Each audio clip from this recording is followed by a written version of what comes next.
Hey everybody, this is a clip from the latest episode of The Randi Rhodes Show. If you want the full episode, you can watch live on Free Speech TV, Dish Channel 9415, DirecTV 348, Sling, Roku, and Apple TV. Randi Rhodes Show.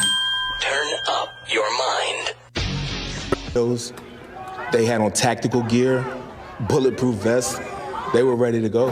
When you see that level of preparedness, did that surprise you? Did it scare you?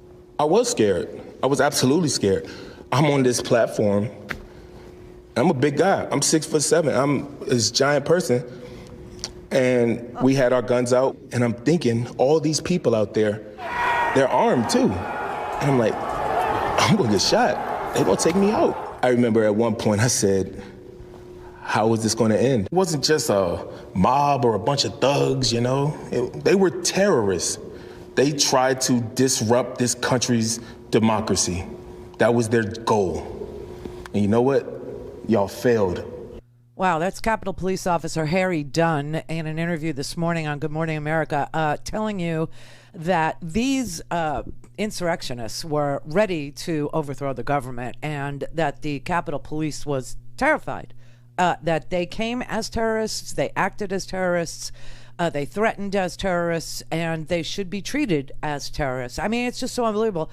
So today, Merrick Garland, who was supposed to be a Supreme Court nominee under Barack Obama, but of course, Mitch McConnell said no, I don't even want to have a hearing for him. And now that there's a hearing for him to be our Attorney General of the United States, you can see there is no reason why Merrick Garland should not have been considered for the Supreme Court.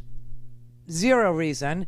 He is fair. He is right down the middle. He is about law and facts and not about politics or persuasions, right?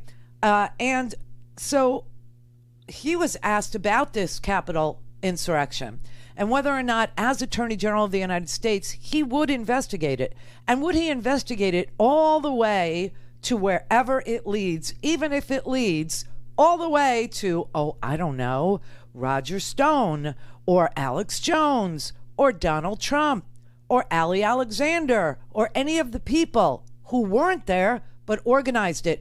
You know, Alex Jones contributed $500,000, $500,000 to organize the January 6th thing. Yeah, and you now know that Roger Stone was protected by Oath Keepers, right? There's tons of video, I have some, of him standing outside the hotel that he was staying at. He spoke at the speech, whatever that thing was, the Stop the Steal rally, or what was it called? Save America rally. And he said it was a fight between good and evil, between darkness and light. And I mean, he was talking in apocalyptic terms, trying to gin up the crowd the night before. Alex Jones, same thing. They paid big money to organize this stuff, and it turns out a lot of people did. The heiress to the Publix supermarket fortune, she paid good money for this, like hundreds of thousands of dollars to organize. I mean, this is just so crazy. So Merrick Garland was asked right out the door whether or not he would, what would he do to investigate this as the Attorney General of the United States. You received high praise for investigating and supervising the prosecution of the Oklahoma City bombing perpetrators in 1995. So here's the question. What steps will you take to ensure that the perpetrators of the attack on our Capitol are brought to justice? Senator, I think this was the most heinous attack on the democratic processes that I've ever seen, and one that I never expected to see in my lifetime. One of the very first things I will do is get a briefing on the progress of this investigation. I intend to give the career prosecutors who are working on this matter 24/7 all of the resources they could possibly require to do this.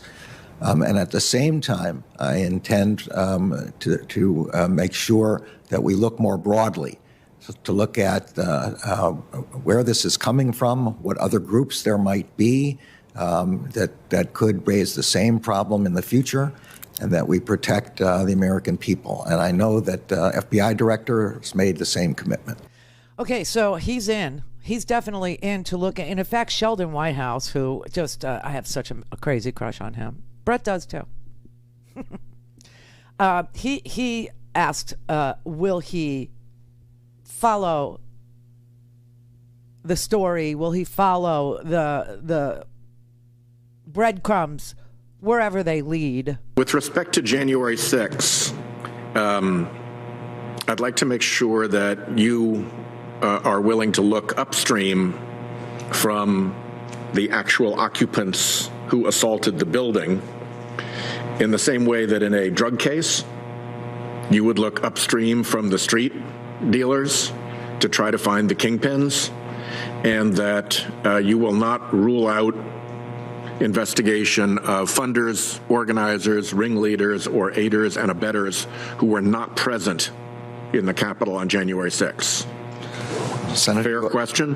Fair question. And again, your law enforcement experience is the same as mine. Investigations, I began as a line assistant U.S. attorney, and I was a supervisor. We begin with the people on the ground, and we work our way up to those who are involved and further involved. And we will pursue these leads wherever they take us. That's the job of a prosecution.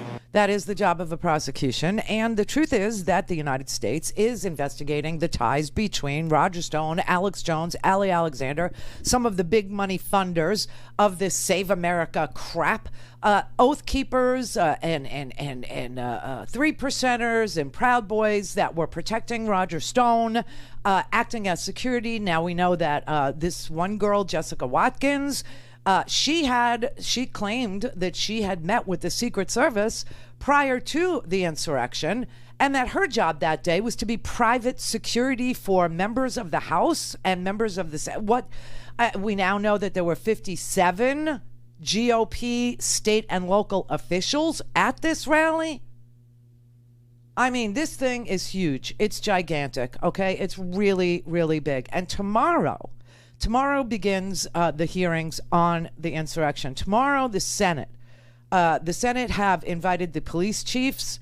They've invited the former Sergeant-at-Arms for the House, the former Sergeant-at-Arms for the Senate, and they want to get to the bottom of why the National Guard wasn't called and who stood in the way of the National Guard being deployed as soon as it was completely obvious. Who took the commander of the National Guard out of the loop and replaced the commander of the National Guard with the acting secretary of the Army, right? I mean, there's so much here that needs to be looked at and figured out. Like, why did you have to go to the Pentagon, who refused to deploy the National Guard hours after it was obvious that police were being beaten to a pulp?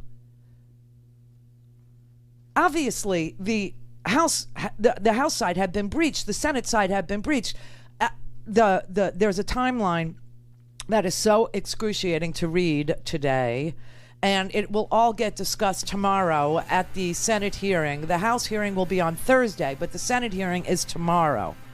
It's the Homeland Security and Governmental Affairs Committee, and the chairman is Amy Klobuchar. Roy Blunt is the ranking member. I'm sorry, I got that wrong.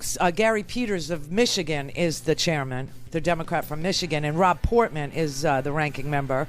Amy Klobuchar and Roy Blunt are the chairwoman and ranking member of the Rules and Administration Committee, and they invited 4 witnesses to testify. So tomorrow we'll start to hear about this timeline. I thought perhaps you'd like to know so you could follow it really, really well. Also, breaking news. The Supreme Court, in a one-sentence decision, told Trump, turn over your freaking tax returns. Wow. Hey, everybody. This is a clip from the latest episode of The Randi Rhodes Show. If you want the full episode, you can watch live on Free Speech TV, Dish Channel 9415, DirecTV 348, Sling, Roku, and Apple TV.